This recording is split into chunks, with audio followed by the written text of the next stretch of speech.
the office with Joseph Skoda. And believe it or not, I'm a veteran. I'm an Air Force veteran, spent over 21 years in the Air Force. Loved most of my career. Sure, there were some times I wish I did not have to experience, but there's a lot more good than there was bad in my career. But one thing that comes to my point on a regular basis, people are always asking me a little bit about veterans benefits.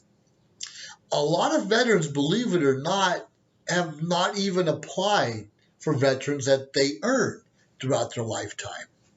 Now, there's a misconception in most of the civilian society that we live in, and a lot of them believe that all veterans get free medical health care. And that's far, far, far from the truth. Sure, a lot of us get free health care if we have a disability related to our military service, which we call service connected. You might have hurt your leg, hurt your arm, hurt your leg, eyesight, hearing may be gone, or even worse yet, mental issues, which a lot of us suffer. So, sure, you're entitled to a benefit for that happened in your military time, and by all means apply for it. Then you're guaranteed free medical care for that issue. If you have a hearing problem, you're working in the infantry and everything else works fine, but just your hearing issue. So you get free hearing aids for the rest of your life and regular checkups to check on your hearing. But that does not mean you get free health care for a bum leg or maybe your arm going wrong, or believe it or not, most of us do not get free dental by any means. But most of us have been affected by something. It could have been mental. We saw something, we knew something, we heard about something somewhere. It could have even been in the United States. You don't necessarily have to be in a combat zone to be affected by something. Take 9/11, for instance. Happened so many years ago when the World Trade Center was destroyed, or Twin Towers, by terrorists. That happened on American soil. And it affected most Americans, especially our military, because we're all on alert wherever we are in the world or even in the States. And constantly being alerted, we have the situational awareness and we're critical thinking and we're always wondering what could happen. That's our job. That's okay. That's scary. And a lot of us are affected in such a way that we need help on a regular basis, a counselor, a sociologist, somebody going to help us get day-to-day living. Now, a lot of us leave the military, regardless if we retired or not, believing we're still fairly young, and we still have to get out and make a living to support our families. Sure, it's nice to have a military retirement, but it's usually not enough to live on. My military retirement, roughly $2,000 a month. Hey, good money. If I lived in some states that I don't need as much money, or other countries, but I live in California. $2,000 a month does not even pay the mortgage. So that, you have to think, a lot of us still have to go to work to support our family, and maybe we go back to school. And in fact, that's a benefit a lot of us don't use. Most of us are entitled to the GI Bill, which gives free education, at least up to $40,000 or $50,000 for almost any school or anything, any program you want to be involved with. And we need to apply for those benefits. And we have a VA home loan guarantee.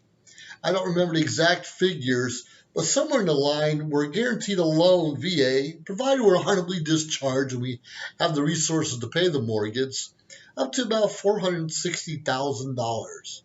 More or less. What does that do? That takes the PMI away from your mortgage payment, which is huge. And in some states, you do not even have to pay property taxes. Great. So there are benefits, there are programs put in place to help most of us veterans. We even get a little extra percentage point if we're applying to work for the federal government again. Get a county job, get a state job, get a government job. A little extra points and those credits. And there are some programs where we may not have to pay full price for tuition. in different aspects. Maybe you want to be a truck driver. That's usually covered, and some of the other things. But I want to talk to you more about applying for what you earned, what you deserve, what's really coming to you. Too many people wait until they're 60, 70, even 80 years old to apply for benefits, and it becomes harder. Because when you're applying for medical or VA disability compensation, you have to, first of all, have a DD Form 214 that shows you served in the military, and it should show at least the career field you were in and maybe some of the schools you attended and some of your awards, which is huge. But when you're applying, 20, 30, 40 years later that your knees hurt or your legs hurt, okay, I bet they do. But you need to find a way to tie that back to your military service. So you need to find your medical records from back when you were active duty or even guard showing you tripped and fell, you bumped your knee on something, maybe a shovel fell on your leg, or maybe there's gunshots, maybe your security forces, there's gunshots nearby, and your hearing's gone later on. So you want to show something like, okay, I have a disability, I've seen a doctor a couple times for this bump in the head, my knee hurts, or my hearing's going. But you want to show a little consistency throughout time, even after the military, like, yeah, my hearing's getting worse. My leg now is giving out more often than ever, and this bump in the head, I get headaches on a regular basis.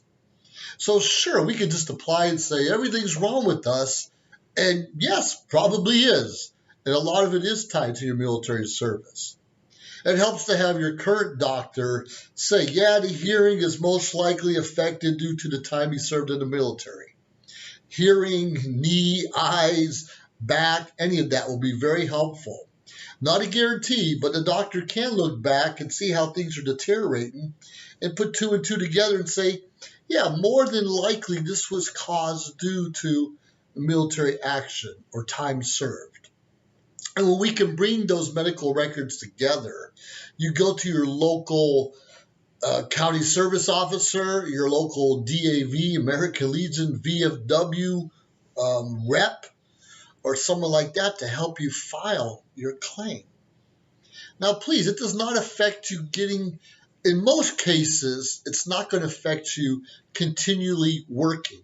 It's not going to affect you finding a job later on or even going back to school. The bottom line is if our back hurts, sure, maybe we cannot do construction anymore, but maybe we could do an office job or maybe security or something else and still collect disability for our back hurting or our knee hurting. And even if you have post-traumatic stress or depression, most of us can still work under medication or regular counseling. We may not want to be carrying weapons around, or our employer might want to watch that. But most of the things that happen to us or wrong with us or causing us problems can be controlled either through medication, through counseling, through just outside help of any sorts. Now, sure, a lot of us have to go to VA hospitals to get the treatment that we need. And in my case, it's almost a 4-hour drive. But the Veterans Administration put together something called the Choice program a couple years ago, where if your appointment's more than 30 days out or 100 miles or whatever that is, you can see a local physician, a local doctor, a local psychiatrist if needed, would get referral from your primary care physician. So there's a lot of benefits out there for us, but you and I have to apply. We have to apply.